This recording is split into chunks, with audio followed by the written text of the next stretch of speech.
My self doctor Mahesh Kumar Paliwal, assistant professor in chemistry, government girls college Chomu. बच्चों, आज हम BSc part third के solution, dilute solution and colligative property का next topic पढ़ रहे हैं। और उसमें मैंने पिछले क्लास में आपको क्वथनांक में उन्नयन या एलिवेशन इन बॉइलिंग पॉइंट बताया था, और उसमें क्वथनांक की परिभाषा को डिफाइन करते हुए कि क्वथनांक में उन्नयन कैसे निकालते हैं, उसके लिए अपन ने बात की थी कि किसी भी विलयन और विलायक में जो है वह कैसे अंतर होता है उसके क्वथनांक में। यानी कि विलायक में अगर अपन विलय मिला देते हैं तो उसके क्वथनांक में उन्नयन कैसे हो जाता है और उसकी वैल्यू हमारे को कैसे प्राप्त होती है। तो हमने उसमें बताया था कि क्वथनांक में जो उन्नयन होता है वो वाष्प दाब में अवनमन के डायरेक्टली प्रोपोर्शनल होता है, और वो विस्तार से अपन ने उसके बारे में बात की थी। अब अपन नेक्स्ट जो बात करते हैं वो है उसमें फिर उसमें हमने बताया था कि डेल्टा टीबी जो है वह किसके बराबर होता है। डेल्टा टीबी जो है वह के बी इंटू मोलिलिटी के डायरेक्टली प्रोपोर्शनल होता है, और अपन ने उसके बारे में विस्तार से बात कर ली। आज हम बात करते हैं क्वथनांक में उन्नयन द्वारा अणुभार ज्ञात किस प्रकार से करते हैं। तो क्वथनांक में उन्नयन जो है अणुभार द्वारा ज्ञात करने के लिए हमारे पास पिछले जो फॉर्मूला प्राप्त हुआ था उसी से अपन निकाल सकते हैं। पीछे अपन ने फॉर्मूला जो था उससे अपन हमारे पास फॉर्मूला था delta T B is equal to K B into 1000 upon into W upon M into capital W, जहाँ पर के था मोलर एलिवेशन कांस्टेंट था, small W weight of solute in gram था, capital W weight of solvent in gram था, delta T B elevation in boiling point था, और M जो है वो मॉलिक्यूलर वेट ऑफ सॉल्यूट है। तो हमारे पास जो फॉर्मूला प्राप्त होता है वो प्राप्त होता है कि M is equal to K B into 1000 into small W upon delta T B into capital W. अब देखिए हम बात करते हैं जो है वो बात करते हैं हम कि किस प्रकार से अपन इसको प्राप्त करें। तो डेल्टा टी बी जो है एलिवेशन इन बॉइलिंग पॉइंट जो है उसका थर्मोडाइनमिक डेरिवेशन क्या होगा। तो thermodynamic derivation of delta T B, अब देखिए हमारे पास क्लेपेरॉन इक्वेशन आया था, उसका इंटीग्रेटेड फॉर्म जो है वो क्लेसियस क्लेपेरॉन इक्वेशन था, और वो था क्या था D L N P upon D T is equal to delta H V upon R T square. इसके इंटीग्रेटेड फॉर्म को अपन ऐसे लिख सकते हैं इंटीग्रेशन पी वन से P two D L N P is equal to delta H V upon R into T one से T two D T upon T square. तो हमारे पास फॉर्मूला आ जाएगा L N P two upon P one is equal to delta H V R into T two minus T one upon T one into T two. अब देखिए formula में बताया हुआ है, ये जो है चित्र में बताया हुआ है, जो हमने ग्राफ प्लॉट कर रखा है उसमें बता रखा है कि हमने जो P2 है उसकी जगह P लिया है और P1 की जगह P1 ही लिया है। कि इसमें भी ये शो कर रखा है पिछले जैसे अपन ने बताया था कि अगर सॉल्वेंट में सोल्यूट मिलाते हैं तो उसके जो है बॉइलिंग पॉइंट में एलिवेशन होता है जो T1 के रूप में हमने बता रखा है। ठीक है, तो अब हमारे पास आ जाएगा क्या आ जाएगा L N P upon P one is equal to delta H V upon R into T one minus T B upon T one into T B.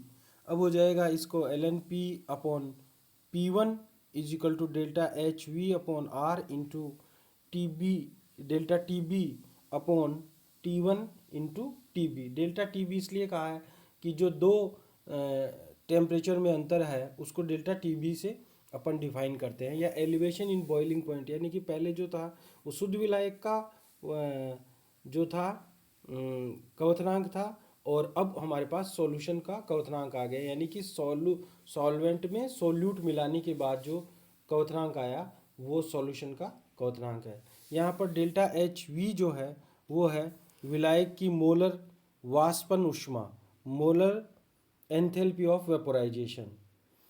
अब अपन ऐसे लिख सकते हैं L N P upon P one is equal to delta H V R into delta T B upon T one into T B. ये जो है equation 1 हो गया। यदि टी वन व टी बी में अंतर बहुत कम अंतर हो, यानी कि अंतर बहुत कम हो, तो टी वन और टी बी को अपन टी बी स्क्वायर तथा L N P upon P one को P one minus P minus P one upon P हो, तो रॉल्स के नियम के अनुसार P minus P one upon P is equal to N upon N हो जाएगा। अतः इक्वेशन 1 में टी वन और टी बी व L N P upon P one का मान रखने पर तो हमारे पास आ जाएगा, क्या आ जाएगा, एन अपॉन एन, यानी कि small N upon capital N. और मैंने आपको पहले ही बता रखा है कि स्मॉल एन विलय के मोलों की संख्या है और कैपिटल एन है जो है वो विलायक के मोलों की संख्या है।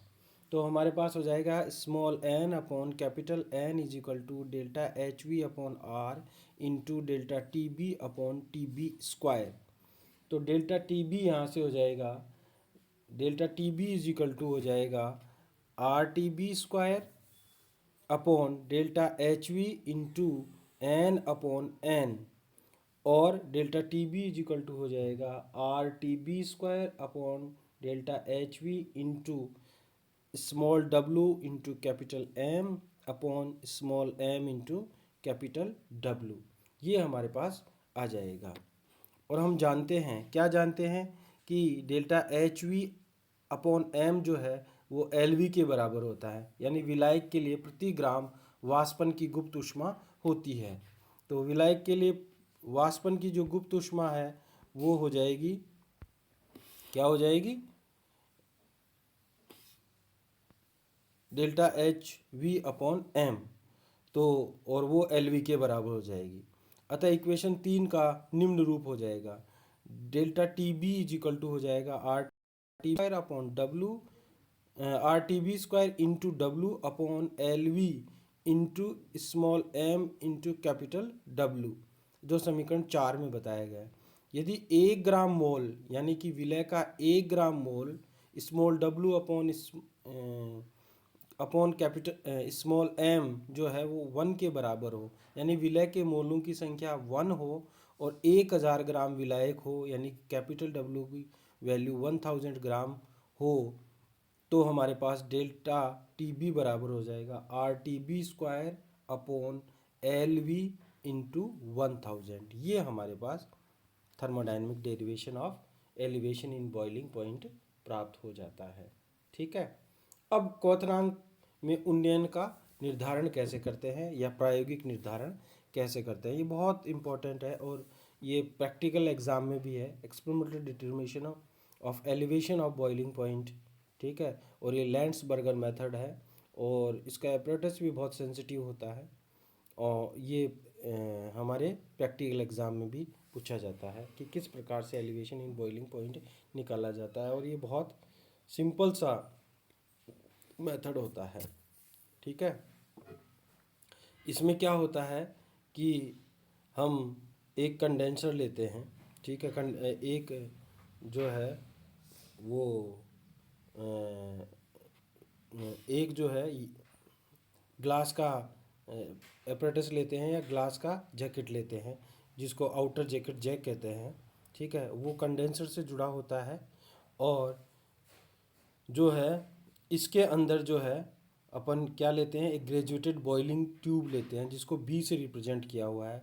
उसमें एक बैकमान थर्मामीटर लगा होता है जिसे टी से रिप्रेजेंट किया होता है। इसमें एक होल जो होता है वो वाष्प को संघनित करने के लिए, जिसमें विकिरण से होने वाली ऊष्मा की हानि रुक सके, इसमें एक होल होता है। ठीक है। और एक जो इसके साथ जो दूसरा राउंड बॉटम फ्लास्क जुड़ा होता है, ठीक है, जिससे वेपर गर्म वेपर आती है, उसके नीचे जो है वो रोज हुड जैकेट होता है, और ये इसमें नीचे छोटे छोटे छिद्र होते हैं जिससे वाष्प जो है वो समान रूप से इस सॉल्यूशन में आए। और इस जो ये जो अपन ने लिया है ग्रेजुएटेड बॉइलिंग ट्यूब, इसमें सॉल्यूशन लिया है। ठीक है। और पहले सॉल्वेंट लेते हैं, फिर उसमें सोल्यूट मिला देते हैं, और उसके बाद जो है वो सॉल्यूशन हमारे को प्राप्त हो जाता है। तो पहले सॉल्वेंट का बॉइलिंग पॉइंट निकाल लेते हैं, फिर हम क्या करते हैं, सोल्यूट मिलाने के बाद बॉइलिंग पॉइंट निकाल लेते हैं, या बेकमान थर्मामीटर जो लगा हुआ उससे प्राप्त कर लेते हैं। इस प्रकार से हमारे को उन दोनों में डिफरेंस का पता हो जाता है। इधर जो है एक राउंड बॉटम फ्लास्क है, इसके साथ जो है वो एक सुरक्षा नली जुड़ी होती है, जो इसके अंदर जो अतिरिक्त दबाव होता है उसको पास करने के लिए ये होती है। इसमें सॉल्वेंट भरा होता है, नीचे से गैस लगाते हैं। तो विधि क्या होती है कि ग्रेजुएटेड बॉइलिंग ट्यूब जो है उसमें 5 से 7 ml शुद्ध विलायक यानी सॉल्वेंट लेकर उसको फ्लास्क ए जो है, ये वाला इधर वाला जो फ्लास्क ए है, फ्लास्क ए से अपन क्या करते हैं, फ्लास्क ए से अपन उसको गर्म करते हैं। फ्लास्क ए में से वाष्प प्रवाहित करके बी को उबाला जाता है। ताप स्थिर होने पर टेम्परेचर नोट कर लेते हैं, वह शुद्ध विलायक का बॉइलिंग पॉइंट होता है। अब फ्लास्क ए की वाष्प को रोककर इसको फ्लास्क ए की जो है वाष्प को रोककर 0.1 से 0.5 ग्राम विलय बॉइलिंग ट्यूब में डाल देते हैं। इस बॉइलिंग ट्यूब में जो एक ग्रेजुएटेड बॉइलिंग ट्यूब ली है, इसमें अपन क्या कर देते हैं, 0.1 से 0.5 ग्राम विलय मिला देते हैं। अब पुनः वाष्प ए से इधर से अपन जो है वो गर्म करते हैं, उसमें वेपर जाती है जिससे वह गर्म होता है। पुनः वाष्प प्रवाहित करते हैं और ताप स्थिर होने पर द्रव के उबलने पर टेम्परेचर नोट कर लेते हैं। ये विलयन का बॉइलिंग पॉइंट होता है। अब हमारे पास विलायक का बॉइलिंग ट्यूब आ गया, बॉइलिंग पॉइंट आ गया, और विलियन का बॉइलिंग पॉइंट आ गया। इन दोनों का डिफरेंस जो होता है वो है क्वथनांक में उन्नयन। इन दोनों का अंतर जो है वो क्वथनांक में उन्नयन होता है।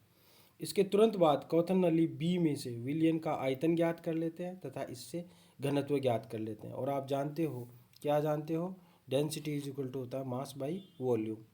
इस प्रकार निम्न सूत्र की सहायता से अणुभार ज्ञात कर सकते हैं।